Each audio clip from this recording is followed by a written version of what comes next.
দেখাতে দিল চায় জড়াতে ভালোবাসা ডুবে মাতাল ঘোরে।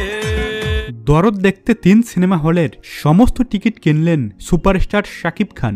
গেল 15 নভেম্বর থেকে দেশের 83টি সিনেমা হলে চলছে ঢাকায় সিনেমার সুপারস্টার শাকিব খানের সিনেমা দরদ। একই সঙ্গে চলছে যুক্তরাষ্ট্র, মালদ্বীপ সহ অন্যান্য দেশে। দরদ মুক্তির সময় বরবাদ সিনেমার শুটিংয়ে মুম্বাই ছিলেন শাকিব খান। সামাজিক ও সংবাদ মাধ্যমগুলোতে ভক্তদের দরদ উন্মাদনা দেখছিলেন তিনি। নিজেও অপেক্ষায় ছিলেন দেশে ফিরেই বড় পর্দায় সিনেমাটি উপভোগ করবেন। এবার প্রেক্ষাগৃহে যাচ্ছেন শাকিব খান।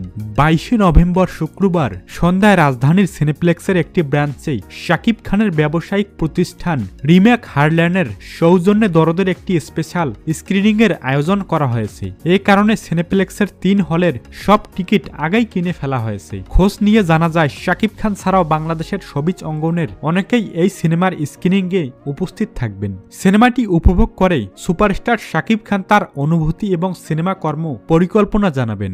শাকিবের সঙ্গে তার ব্যবসায়িক প্রতিষ্ঠানের সদস্যরাও সেদিন তার সঙ্গে বসে দরদ উপভোগ করবেন বলে জানা গেছে। অনন্য মামুন পরিচালিত সাইকো থ্রিলার ধাঁচের সিনেমাটিতে শাকিবের সঙ্গে অভিনয় করেছেন বলিউডের নায়িকা সোনাল চৌহান। এতে আরও অভিনয় করেছেন পশ্চিম বাংলার পায়েল সরকার, বিশ্বজিৎ চক্রবর্তী, রাজেশ শর্মা, আলোক জৈন ও বলিউডের রাহুল দেব। বাংলাদেশ থেকে আছেন এলিনা শাম্মী, ইমতু রাতিশ, শাপা মারিয়া সহ অনেকেই। তো ভিউয়ার্স, এ নিয়ে আপনাদের কি মতামত সেটা অবশ্যই কমেন্ট করে জানাবেন। ধন্যবাদ সবাইকে।